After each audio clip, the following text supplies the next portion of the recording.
Want to get to our capital markets editor, Gary Kaminsky, with Charmaine Mosavar-Rahmani, the Chief Investment Officer for Goldman Sachs Private Wealth Management. Hey, Gary. Hey, Carl. Good morning. And yes, as we continue to try to talk to people who called it right last year, and as you mentioned, Charmaine, for viewers, within Goldman Sachs, there's a lot of different divisions. Charmaine is responsible for the high net worth division. So if you're a client in that division, this is a strategy and advice you're hearing for 2013. Good morning.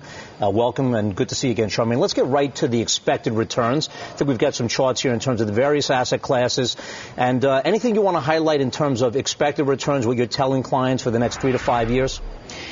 In this environment, we're actually asking our clients to think about three things.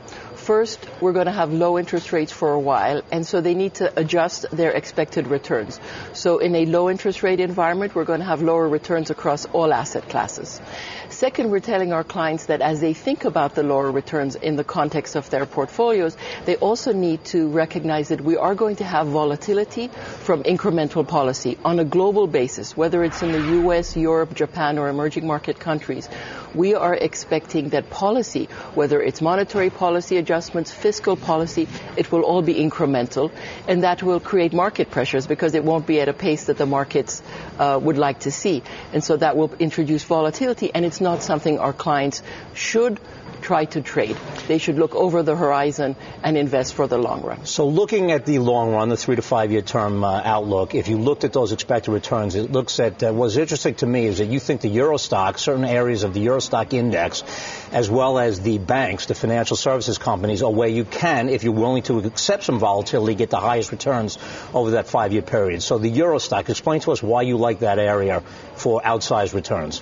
So the context of investing in U.S. banks and the Euro Stoxx 50 is in a context of low returns across asset classes, but only for tactical recommendations. Our core assets should still stay in the U.S. So for core assets, U.S. equities, U.S. high yield are the best places to be.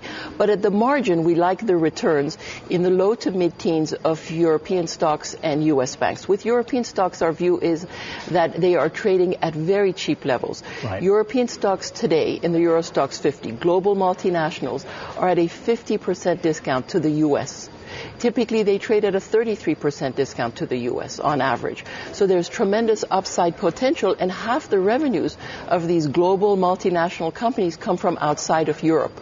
And so while they're getting tainted because of the European sovereign debt crisis, we actually think that they have very good upside. We've had this recommendation on for about a year, but we think that when we look at the next 5 years, we're looking at, let's say, 12 to 14% annual returns. Now let's talk about the banks for a second, because obviously great performance last year by the financial services companies. You believe, like many, that the expectations are capital redeployed, dividends, distributions growth, companies being able once again to reward shareholders. Is that not priced into these financials, to these bank stocks right now? So it's an interesting question regarding the fact that banks have done well, and we've actually had this recommendation on also for a while. However, we think there is still more to go. Banks are trading on average, we're talking about U.S. banks, at about 1 times book.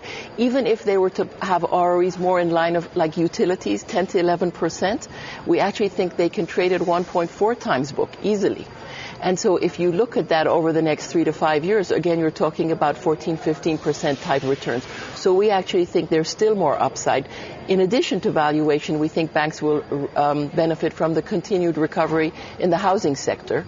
And we also think that as the stress test results come out again before the end of March, they will be able to do dividends and buybacks. And I don't think it's all priced in at this moment. Let me ask you one philosophical question. Assume I'm a client of the bank, of Goldman Sachs, and like many people, I probably bought a lot of bonds because I was very concerned over the last 4 years about my own money, wanting capital preservation.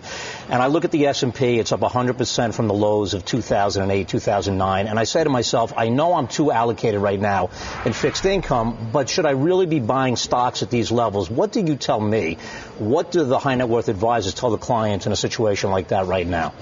One of the most important things we have done this year for our clients is to show them 5-year numbers. And we're telling our clients that as they look, exactly as you say, look at bonds, look at equities, they need to look over the horizon for the next 5 years. And over the next 5 years, we expect basically zero returns on a nominal basis out of bonds, which actually means a negative real return. But when we're looking at equities, in spite of the tremendous run-up from the trough of the crisis, we are looking at 5 to 6% annual returns. And so we we encourage clients to think about that relative performance over the foreseeable future and slowly move out of their bonds into equities. We don't think there's great urgency to do that right away. They can do it in increments, but we think that that will be a very good long-term strategy. Before we run, do you see clients actually making this tactical move right now? More and more we're beginning to see people say, okay, well, the worst of the crisis seems over. Policy seems to be in a good place. We're seeing the economic recovery have some serious legs to it. Housing seems to have some serious legs. We can afford to take a bit more risk now. Great. Thanks very much for joining us. And Carl, that's some actionable advice from Goldman Sachs, high net worth, for the retail clients viewing us. And by the way, both in terms of the Euro stocks as well as those bank stocks, there are ETFs, so you don't have to be individual stock pickers. Charmaine's work will tell you those sectors, if they're right in terms of absolute returns, significant outperformance in the years ahead. I hope everybody was listening closely, Gary. Great stuff. Thank you. Thanks. And thanks, Charmaine.